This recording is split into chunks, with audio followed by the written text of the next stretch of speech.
इनमें कहाँ कहाँ पे हाइड्रोजन बॉन्ड है उसका मैं एक बार डिस्कशन कर देता हूँ।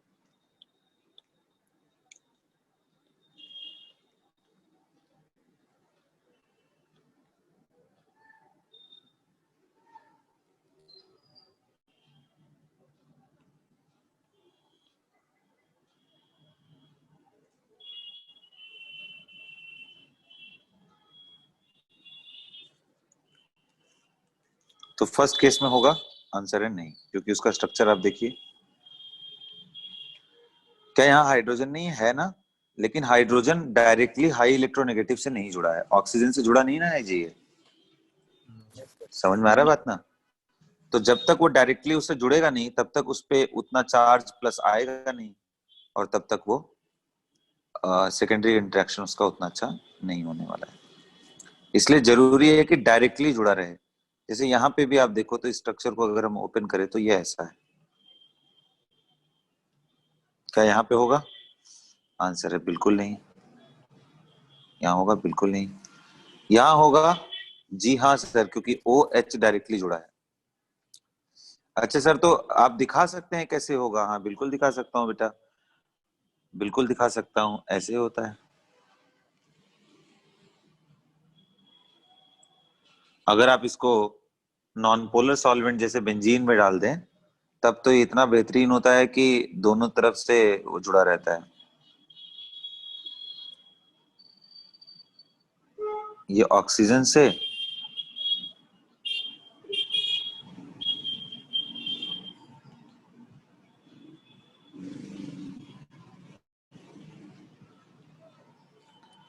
यहाँ देखो हाइड्रोजन बॉन्ड, यहाँ देखो हाइड्रोजन बॉन्ड। अरे बात समझ में? Yes sir. यहाँ हाइड्रोजन बॉन्ड है, यहाँ हाइड्रोजन बॉन्ड है,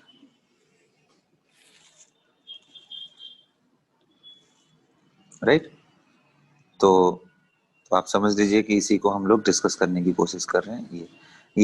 ये मैंने बताया था कि इन बेंजीन ऐसा मिलेगा, इन बेंजीन सॉल्वेंट या नॉन पोलर सॉल्वेंट।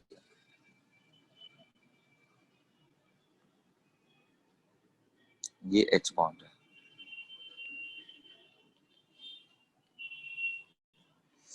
तो यहाँ होगा सर, यहाँ होगा क्या? नहीं सर। यहाँ होगा क्या? हाँ बिल्कुल, आप देखिए ना सर, यहाँ NH बॉन्ड है तो यहाँ होगा। बोलो।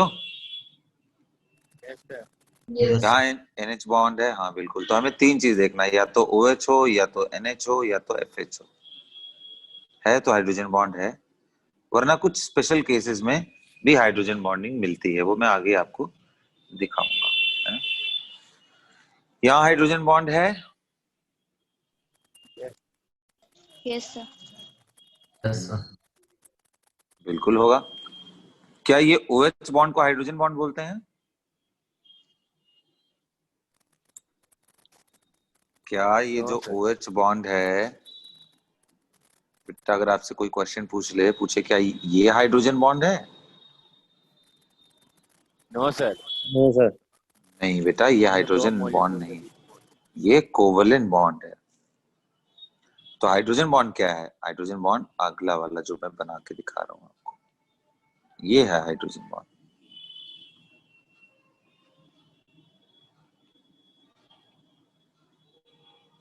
आ रहा है बात समझ में? इसको बोलते हैं एच बॉन्ड। क्लियर?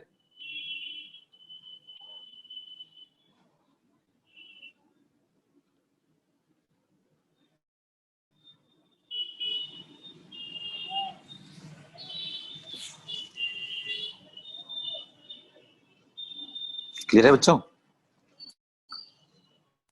आ रहा है बात समझ में? Yes sir.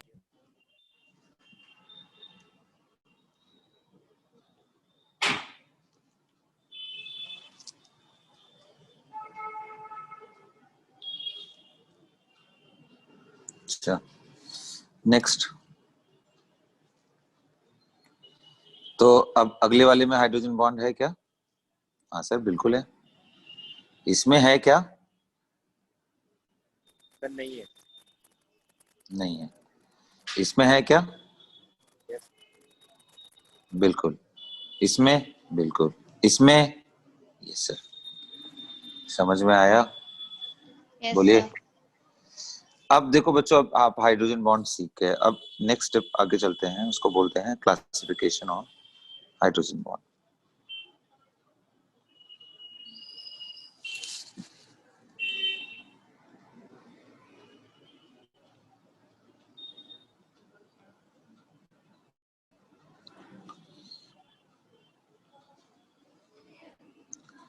अब भाई क्या क्लासिफिकेशन है इसका? तो बच्चों ये दो तरह का होता है, इंटरमॉलिक्यूलर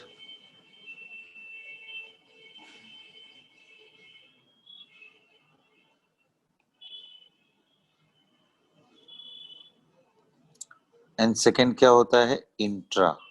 बच्चों ध्यान से समझना, INTRA, intra, intra molecular H bond. तो भाई दोनों में क्या डिफरेंस है?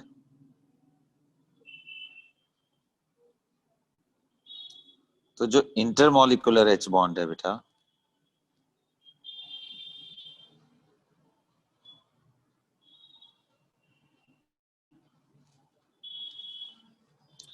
इंटरमॉलिक्यूलर हाइड्रोजन बॉन्ड है, ये है क्या आखिर?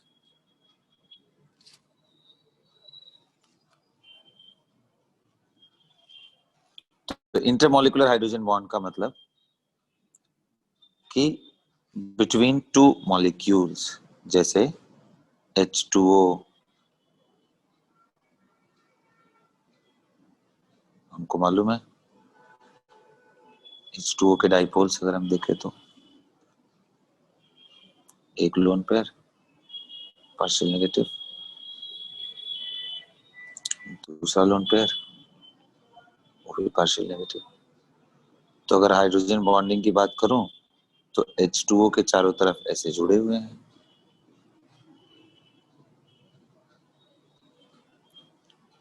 इसके चारों तरफ H जुड़ा हुआ है, इसकी तरफ ऑक्सीजन जुड़ा हुआ है, जो कि प्लस से माइनस जुड़ेगा, माइनस से प्लस जुड़ेगा, और ये जो माइनस है इससे हाइड्रोजन जुड़ा हुआ है।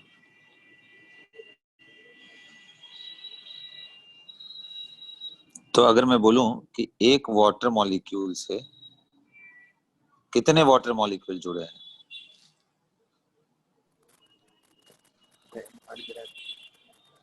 वन वाटर मॉलिक्यूल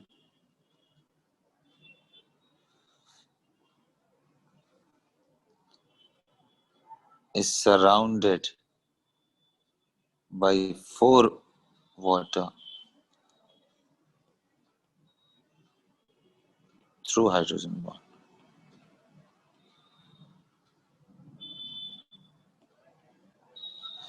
अच्छा मैं पूछूं कि ये जो चारों मॉलिक्यूल का अगर मैं सिर्फ अरेंजमेंट पूछूं और इसको सेंटर मान लूं तो इनका अरेंजमेंट कैसा होगा? स्क्वायर प्लेनर के जैसा होगा या कैसा होगा अरेंजमेंट? तो आंसर है कि सर इस लाइन के अलोंग जा रहा है, इस लाइन के अलोंग, ये लोन पेयर के अलोंग, ये लोन पेयर, तो ये चारों तो टेट्राहेड्रन के जैसा होते हैं, तो उसी लाइन में आ रहा है ये, तो कैसा होगा ये? टेट्राहेड्रली।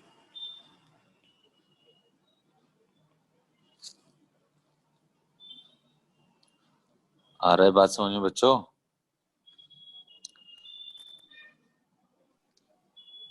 क्लियर हो रहा है? Yes sir. Yes sir. बोल।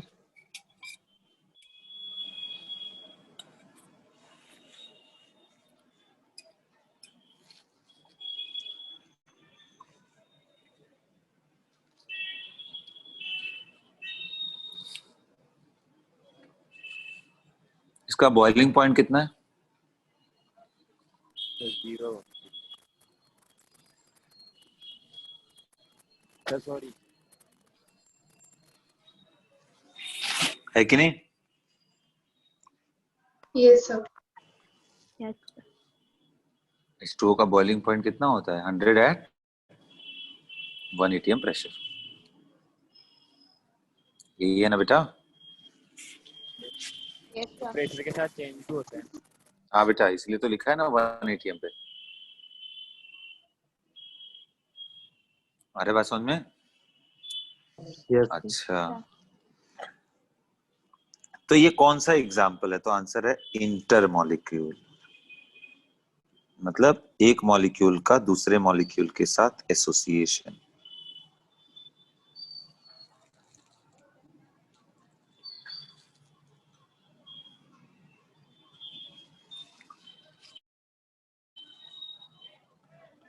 इट इज फॉर्म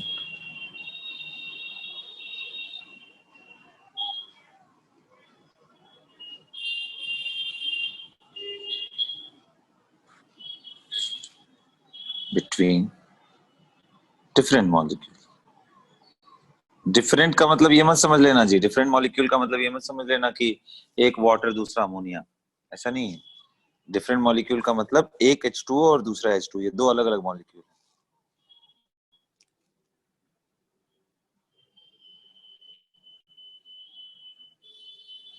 समझ गए? दो वाटर मॉलिक्यूल के बीच में हाइड्रोजन बॉन्ड, तो ये इंटर हो गया। और कोई एग्जांपल? तो हाँ सर, एक और है। कौन सा?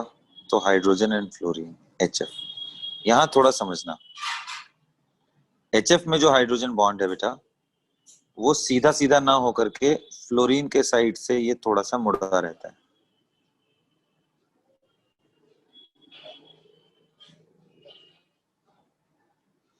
उसका कारण आप यूं समझ सकते हो कि जो इसका लोन पेयर है, जिसपे पार्शियल नेगेटिव है, जहां से H अट्रैक्ट होगा, वो एग्जैक्ट 180 डिग्री पे तो नहीं है ना इससे? बोलिए। No, sir. और एक्चुअल में वो रिजल्टेंट डाइपोल से लेना देना है, तो इसलिए आप सीधा सीधा ना लगा करके जिगजैग बनाते हैं, फिर फ्लोरीन से यहां से मुड़ जाएगा वो। फ्लोरीन से ही मुड़ेगा, ये ध्यान रखना। तो जिगजैग, ये भी एग्जाम में पूछता है, कई बार पूछा हुआ है कि HF में हाइड्रोजन बॉन्डिंग कैसा होता है, तो आंसर है जिगजैग। समझ में आया? यहां देखो, एक HF कितने HF से जुड़ा हुआ है? 1 HF। फिर दो। हाँ,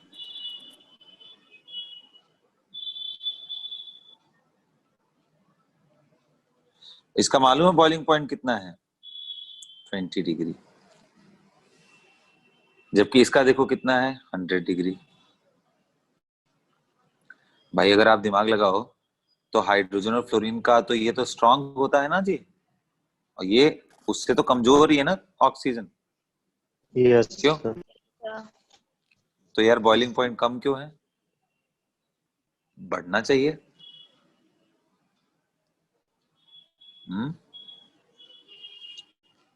कोई समझाएगा? मुझे समझ में नहीं आ रही बात।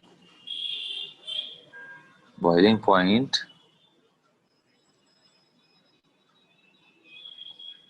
सर, क्योंकि वो 4 से सराउंडेड है, ये 2 से। हाँ सर वो 4 मॉलिक्यूल से सराउंडेड है, ये 2 मॉलिक्यूल से।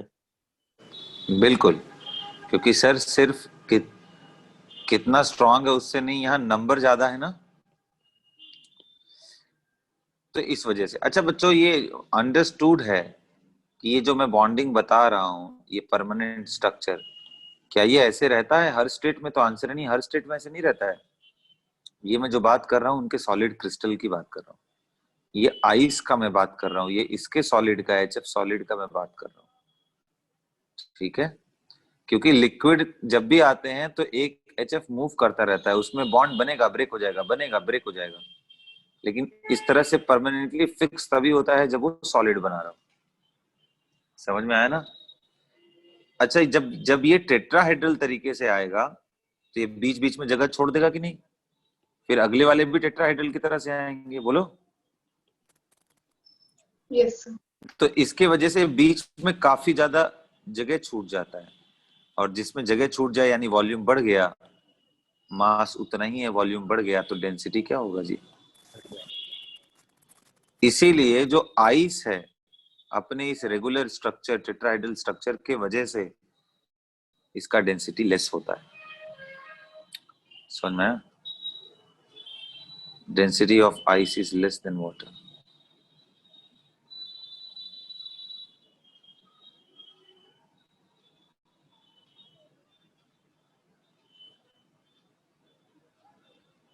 Due to the voids which are created because of hydrogen bonding.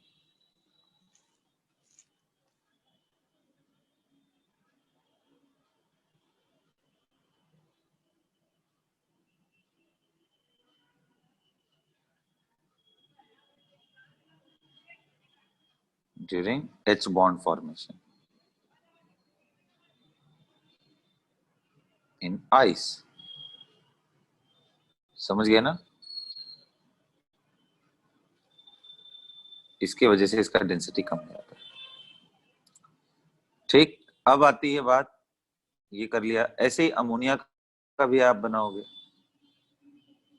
तो अमोनिया तो खैर इतना कमजोर होता है बेटा कि वो रूम टेम्परेचर, क्या 0 डिग्री पे भी वो गैस ही होता है अमोनिया। ठीक है, अमोनिया बहुत बहुत बकवास स्मेल करता है वो। अमोनिया डिकम्पोज करके यूरिया के कंपाउंड से ऑटोमेटिक निकलता रहता है। इसलिए अगर कभी टॉयलेट वगैरह में कोई पानी ना डाले तो उतना गंदी जो बदबू आती है वो अमोनिया की आती है, डिकम्पोज करके बाहर निकलता है ना वो। तो पंजेंट स्मेल होता है, प्लेजेंट नहीं, पंजेंट। प्लेजेंट मतलब समथिंग विच प्लीजेस अस, जो हमें अच्छा लगे। अब पंजेंट का मतलब जो इरिटेट करे हम लोग को, तो that is having a pungent smell. Clear? Yes sir. आ रहा बात समझ में? अच्छा, तो ये हो गया हमारा हाइड्रोजन बॉन्डिंग। कौन सा बेटा? इंटरमॉलिक्यूलर, जहां पे एक मॉलिक्यूल दूसरे मॉलिक्यूल के साथ जुड़ा हुआ है। दूसरा मैं बात करता हूं, अच्छा इंटरमॉलिक्यूलर हाइड्रोजन बॉन्डिंग का एडवांटेज क्या है? Advantage of intermolecular H bond क्या है? It increases association.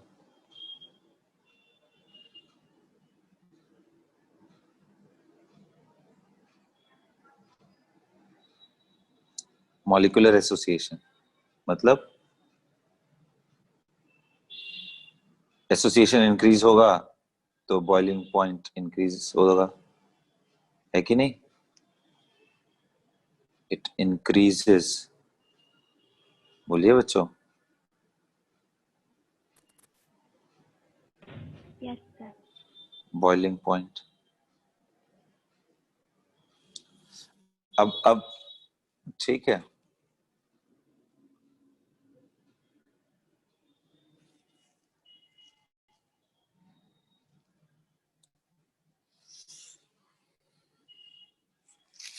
तो ये सब एडवांटेजेस हैं इंटर मॉलिक्यूलर हाइड्रोजन बॉन्ड के। और क्या, और कोई खास बात? तो जैसे अभी कुछ एग्जांपल देख लेते हैं। जैसे बेटा ये देखो, जरा बताओ दोनों का मॉलिक्यूलर वेट में किसका मॉलिक्यूलर वेट जाता है? बताओ जी, इसमें किसका मॉलिक्यूलर वेट ज्यादा है?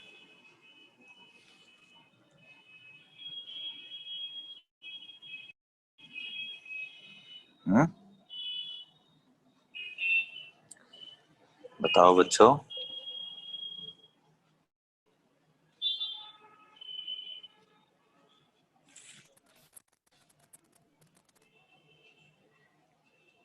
किसका मॉलिक्यूलर वेट ज्यादा है बेटा? तो सेकंड वाले, बोलिए। तो सेकंड वाले। आंसर है मॉलिक्यूलर वेट दोनों का सेम है ना जी। देखो ना, 2 yes carbon, Very 3 good. 2 5 1 6 hydrogen, इसमें भी 6 हाइड्रोजन 2 कार्बन 1। अरे बाप रे बाप, क्या होगा जी तुम्हारा? दोनों का मॉलिक्यूलर फॉर्मूला क्या है? सेम ही है ना जी, यस सर। C2 H6O है, तो बॉइलिंग पॉइंट में ये आएगा वाटर।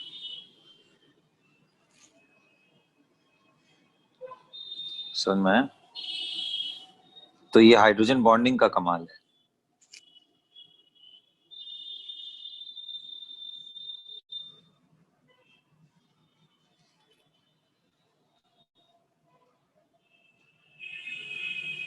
क्लियर हो रहा है बात? Yes sir.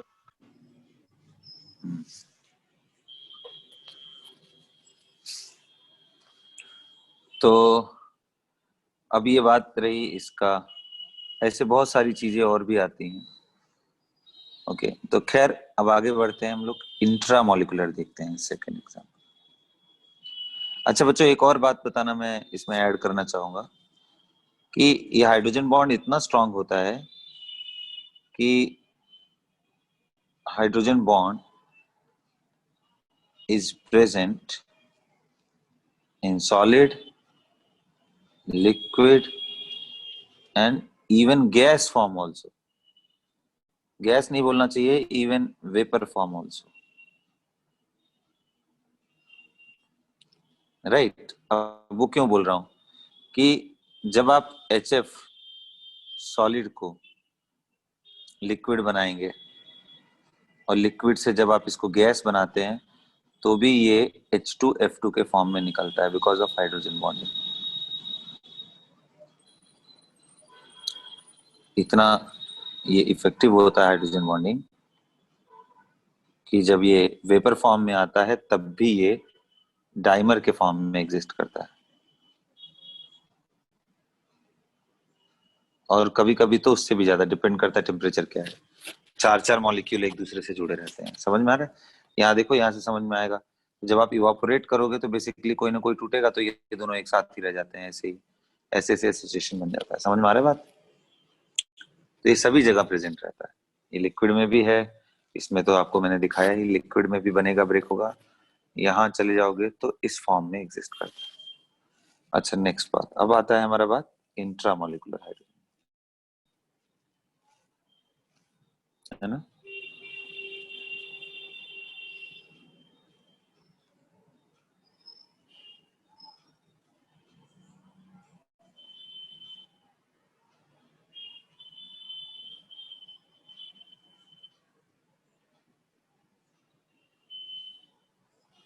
So what is intramolecular hydrogen bond? तो बच्चों, जब कभी सेम ही मॉलिक्यूल में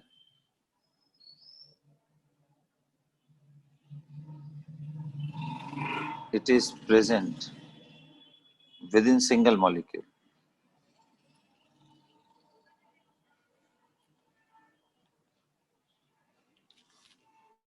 अब कैसे?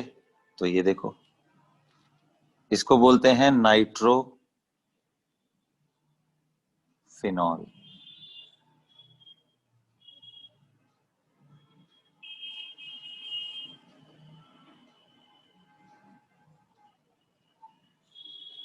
या अगर मैं रेजोनेंस ना बनाऊं, सिर्फ कैनोनिकल फॉर्म ही कोई बनाऊं,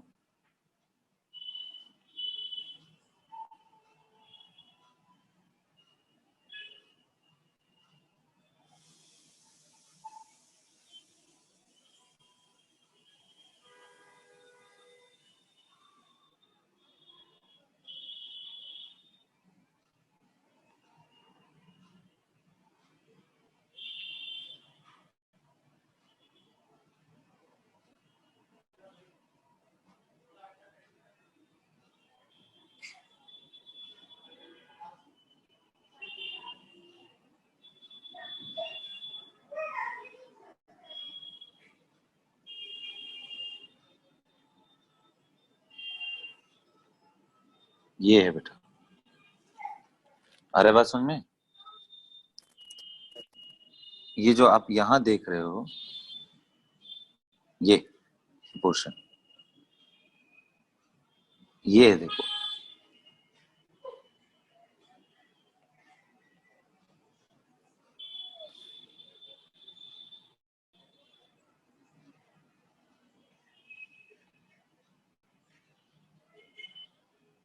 समझ में आया? बोलिए। Yes sir. इसको बोलते हैं इंट्रामोलिकुलर हाइड्रोजन।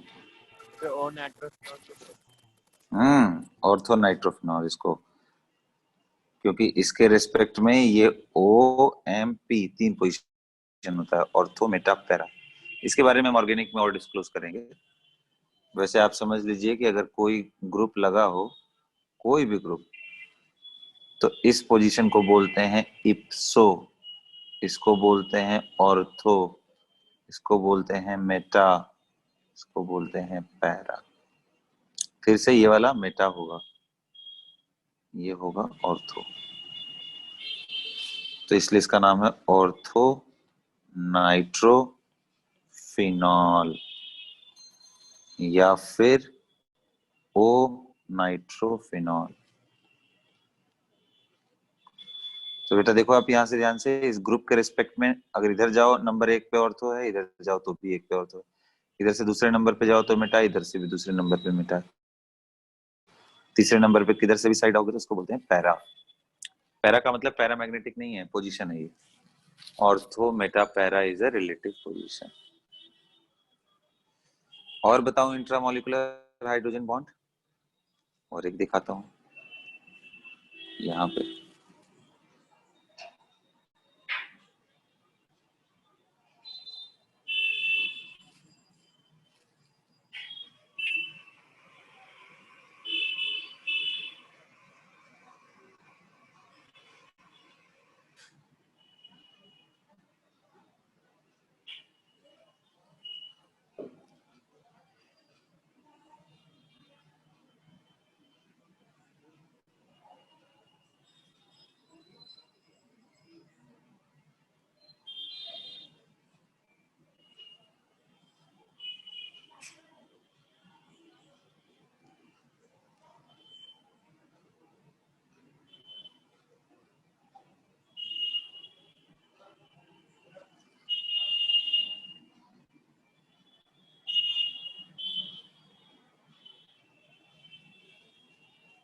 ये भी है ना? लेकिन ये थोड़ा वीक है क्योंकि इसके अबाउट ये घूमता रहता है। तो अगर उसके अंदर पाई बॉन्ड आ जाए तो और अच्छी बात है। जैसे एक और एग्जांपल मैं आपको दिखाता हूँ, कार्बन डबल बॉन्ड कार्बन, ये पाई मैंने फिक्स कर दिया। अब इसको मैं नेगेटिव कर देता हूँ। अब यहाँ पे मैं केस ले रहा हूँ, ये थोड़ा ज्यादा बढ़िया एग्जांपल है।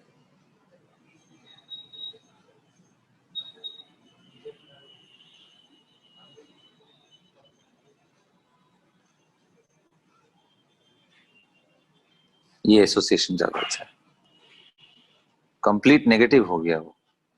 तो आपको मालूम है नेगेटिव के साथ हाइड्रोजन, हालांकि आप देखो 1 2 3 4 5 6 7 मेंबर बहुत अच्छा नहीं होता, लेकिन माइनस, कंप्लीट माइनस के चक्कर में फिर भी थोड़ा स्टेबल है ना। तो ये सब intramolecular hydrogen bond, intra molecular H bond के एग्जांपल। क्लियर, समझ में आया? तो ये इंट्रामोलिकुलर हाइड्रोजन बॉन्ड का यहाँ पे, अब इसका इसका बेनिफिट या इसका नुकसान क्या है? तो जब बेटा आपस में ही ये बना लेगा हाइड्रोजन बॉन्डिंग, और एक दिखा देता हूं आपको, इसको बोलते हैं क्लोरल, और ये बड़ा इंपॉर्टेंट मॉलिक्यूल है।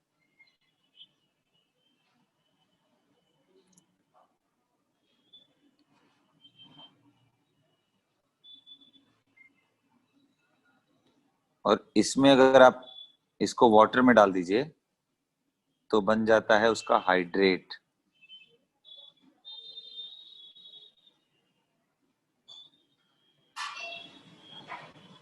उसको बोलते हैं क्लोरल हाइड्रेट।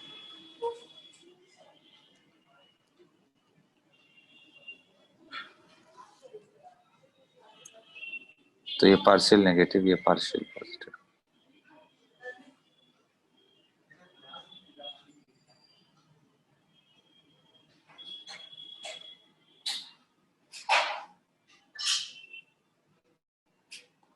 तो ये पहली बार ऐसा आपको देखने को मिल रहा होगा जहां पे क्लोरीन हाइड्रोजन बॉन्डिंग बना रहा है,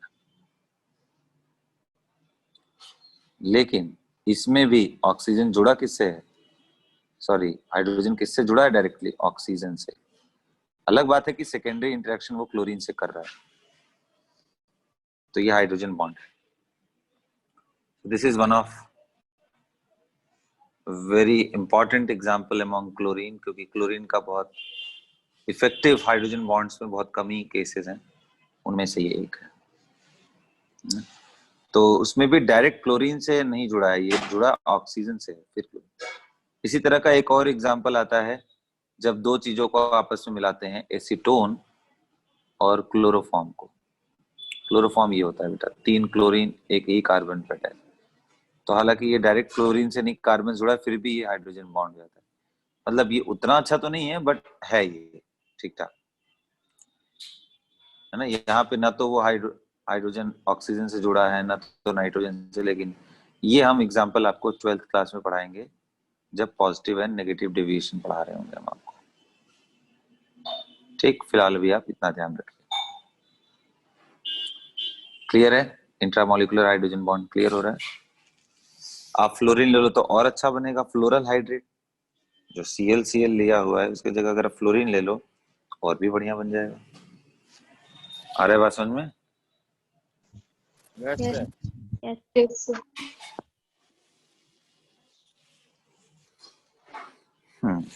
तो बच्चों ये था हाइड्रोजन। अब इसका एडवांटेज या डिसएडवांटेज क्या है?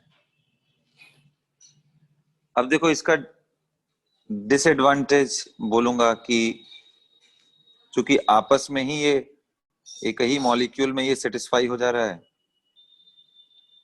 तो दूसरे मॉलिक्यूल के साथ जुड़ेगा नहीं, तो मॉलिक्यूलर एसोसिएशन डिक्रीजेस।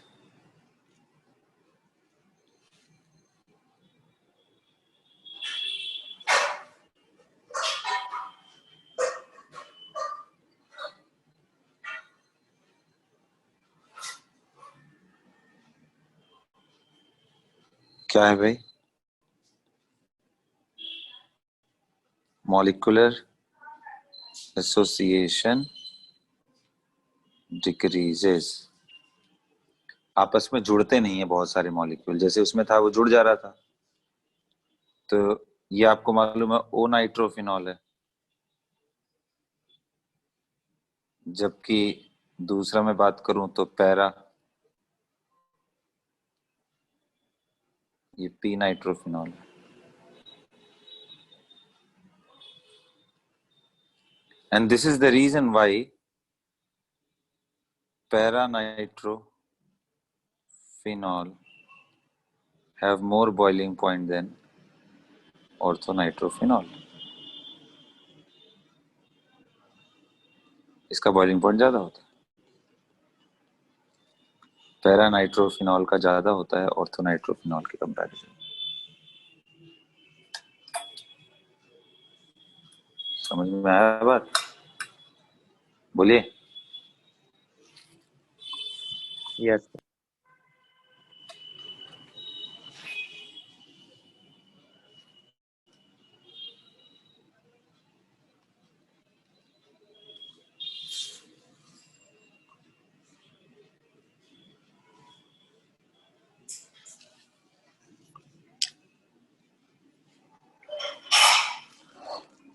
और चूंकि ये यहाँ जुड़ा रहता है बेटा, इसलिए इस हाइड्रोजन को निकालना थोड़ा डिफिकल्ट है एज कंपेयर टू ये हाइड्रोजन निकालना। इसलिए अगर कोई पूछे एसिडिक कैरेक्टर क्या होगा, एसिडिटी या एसिडिक स्ट्रेंथ, नाइट्रोफिनॉल ज्यादा एसिडिक होगा। स्लाइटली स्लाइटली, बहुत ज्यादा नहीं, लगभग बराबर ही, स्लाइटली मोर एसिडिक देन। समझना मैं बोलना चाह रहा हूँ, ठीक है? स्लाइटली ओ नाइट्रोफिनॉल।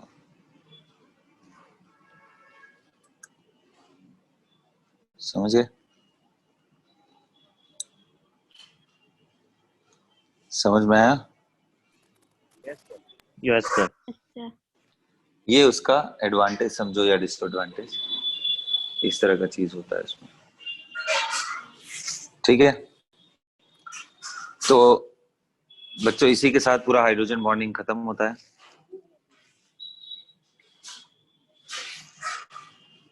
कंप्लीट हो गया ये सेगमेंट। अब ये चैप्टर मैं वाइंड अप करूंगा कुछ पॉइंट्स बताते हुए, और वो है how to calculate ionic character if the dipole moment is known. Right, percentage ionic character. Sir SP character कैसे निकालते हैं? मतलब क्या बेटा? एसपी की परसेंटेज ज्यादा किसमें होगी? वो तो मैंने पहले भी बताया था आपको, और अभी भी देख लो, तो सिंपल सा चीज था ना। जब हाइब्रिडाइजेशन तुम देख रहे हो, एसपी में मैं पूछूं कि परसेंटेज एस कितना है, तो आप बोलोगे सर एक ऑर्बिटल इसका, एक ऑर्बिटल इतना, तो परसेंटेज कितना होगा? 1/2 इंटू 100, 50%। sp2 में मैं पूछूं कि परसेंटेज s कितना है, तो एक s का ऑर्बिटल 2p का, तो एक s divided by total orbital 3 into 100। sp3 में पूछूं तो क्या आएगा? परसेंटेज s इसमें कितना है, तो एक s का ऑर्बिटल टोटल ऑर्बिटल 4 इंटू 100, कितना? 25%।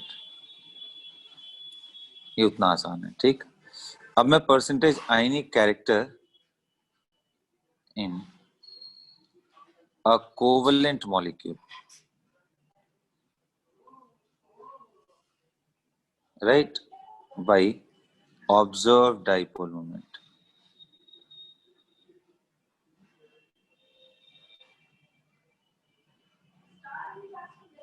ये कैसे निकालेंगे? तो बड़ा सिंपल होता है बेटा, कि जैसे मान लो मुझे निकालना है कि भाई HF में आयनिक कैरेक्टर कितना है, इसका परसेंटेज कितना है, तो प्योर आयनिक कंपाउंड किसको बोलेंगे? अगर वो H+NF- होता तब ना, बोलो भाई। Yes sir. तो ये Yes, ऐसा होता if HF is a pure ionic compound. तो रियल में तो HF आयनिक होता नहीं है,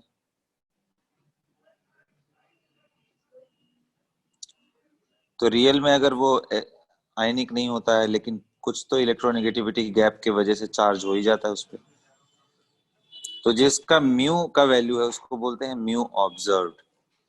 अब यहाँ पे जो आप म्यू निकालोगे, अगर मान लो 100% आयनिक है, तो म्यू थ्योरेटिकल। तो बस अब हो गया। अब भाई 100% अगर होता तो इतना आता वैल्यू डाइपोल मोमेंट का, तो परसेंटेज कितना परसेंट है, तो बोलते हैं कि यार mu observed upon mu theoretical into 100 कर दो, यही आएगा परसेंटेज आयनिक कैरेक्टर।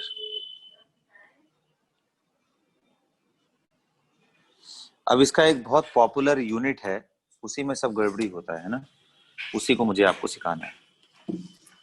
असल में डाइपोल मोमेंट को, वैसे तो मैंने बताया था कि dipole moment is equal to Q into bond length, यही था ना? बोलो भाई। yes, sir. Charge into length. अब अगर आप SI यूनिट पूछो तो क्या होगा? चार्ज का यूनिट होता है कूलम, बॉन्ड लेंथ का होता है मीटर, तो कूलम इंटू मीटर। लेकिन मोस्ट पॉपुलर यूनिट क्या है?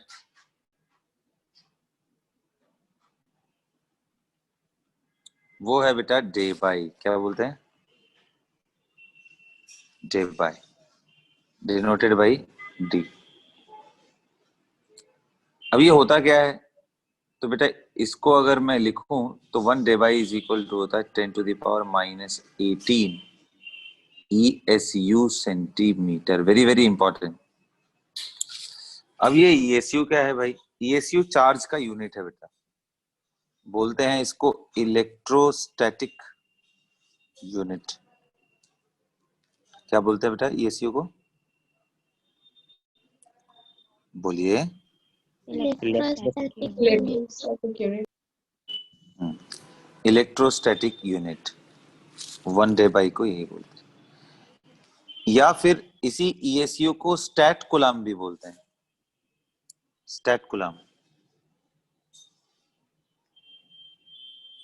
है ना। तो स्टैट कूलम बोल लो या इलेक्ट्रोस्टैटिक यूनिट बोल लो, एक ही बात है। अब ये मोस्ट पॉपुलर यूनिट है, तो अब आप जानना भी चाहोगे कि सर रिलेशन क्या है, आखिर ESU का कूलम के साथ क्या रिलेशन है। तो बेटा 1 coulomb is equal to, light का स्पीड जानते हो तुम लोग? Yes sir. Yes. 3 तो ये 3 इंटू 10⁻⁹ ESU होता है।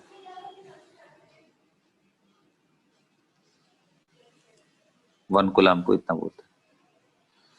अच्छा, आपको एक इलेक्ट्रॉन पे चार्ज मालूम है कितना होता है? Yes, sir. कितना? -1.6 into 10⁻⁻19. अच्छा, ठीक है। और अगर बॉन्ड लेंथ कौन से यूनिट में होता है? वो आर्मस्ट्रांग।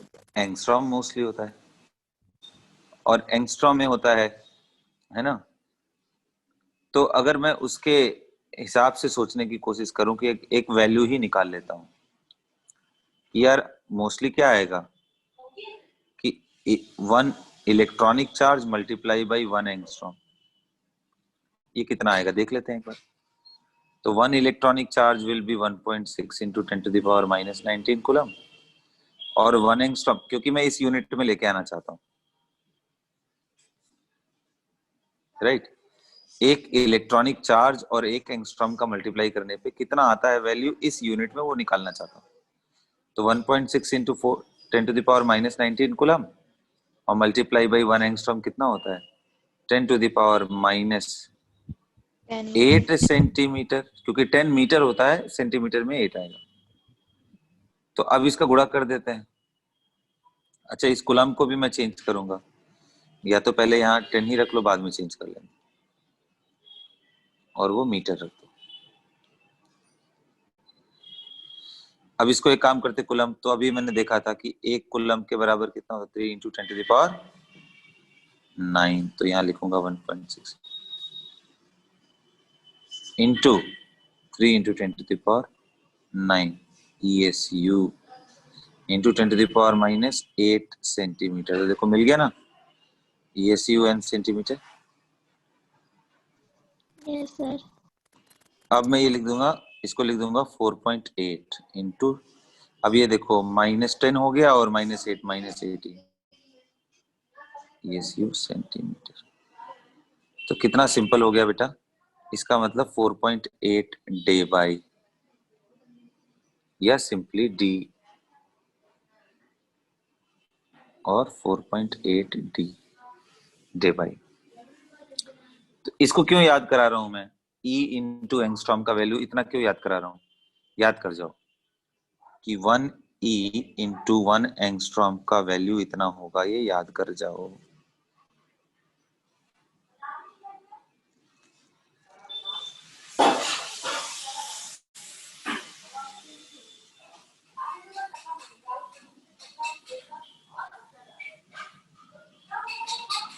समझ में आया? इसको याद कर जाओ।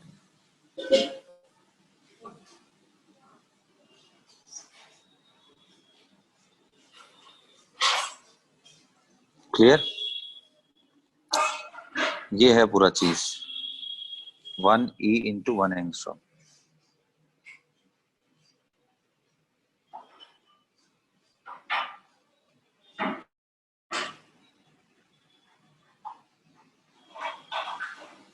इसको याद कर जाओगे तो बड़ा बेनिफिट रहेगा।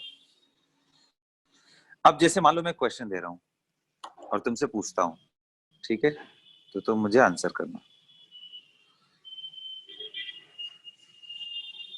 लिखो, तो क्वेश्चन लिखो।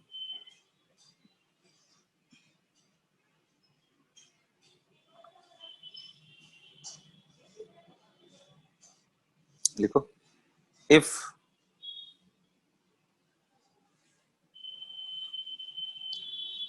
dipole moment of HF is 1.82 dpi.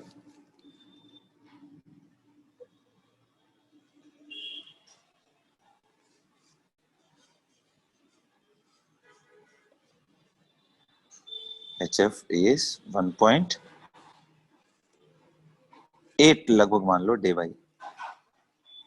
Then find percentage ionic character.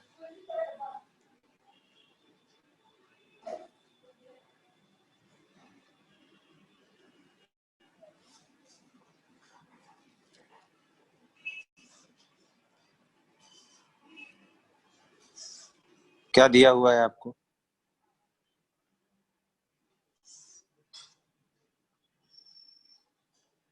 क्या क्या दिया हुआ है? बॉन्ड लेंथ ऑफ HF आपको दिया है, कितना दिया है? तो बॉन्ड लेंथ आपको दिया है 0.9 एंगस्ट्रॉम. और क्या दिया हुआ है? बस, और क्या चाहिए आपको? और तो कुछ चाहिए भी नहीं. निकालिए, सॉल्व करिए और बताइए.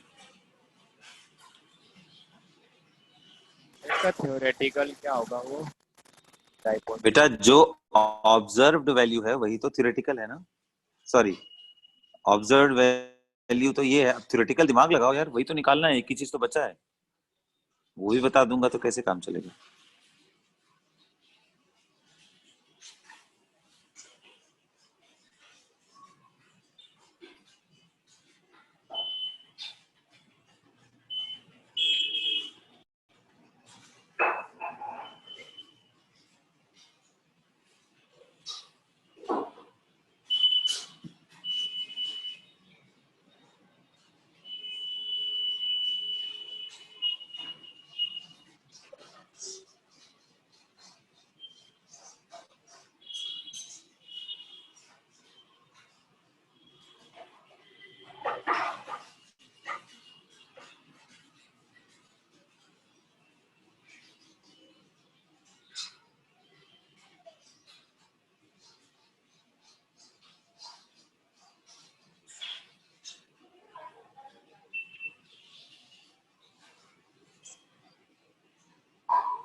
कर लिया?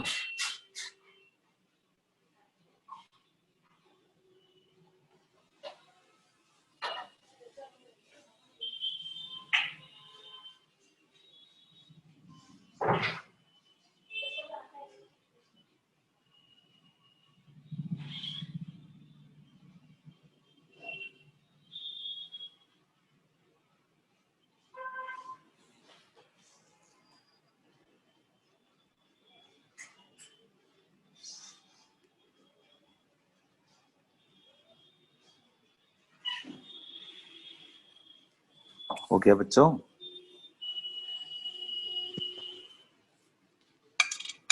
चलो, तो मैं इसमें डिस्कस करता हूँ. आपको एक चीज और बताता हूँ. The dipole moment of HF is इतना, then find the percentage.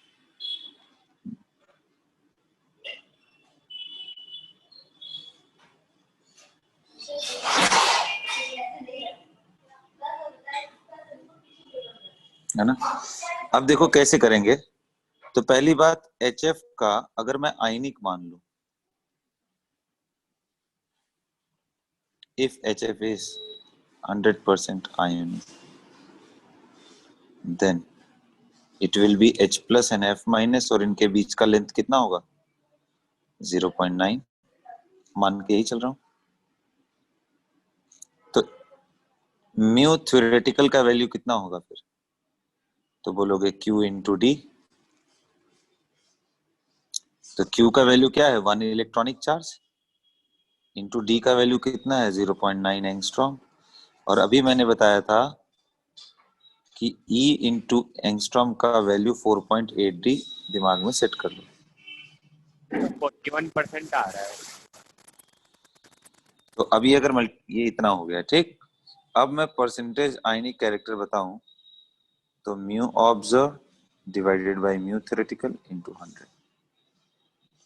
Observe कितना है तो बताया था मैंने, कितना ऑब्जर्व था 1.8, इतना बेटा यस सर।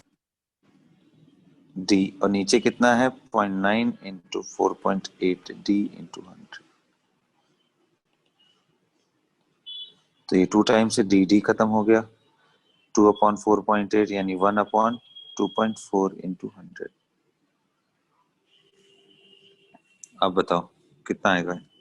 सर 41% आ रहा था ये। अप्रॉक्स है ना, 41.6% आ रहा है। बात समझ में कैसे निकाला मैंने, क्लियर हुआ Yes, ना भाई। Yes sir. बस ऐसे ही सॉल्व करना है बच्चों। तो इसी के साथ आज का ये लेक्चर और ये चैप्टर दोनों समाप्त होता है बच्चों। All the very best. अच्छे से आप लोग थोड़ा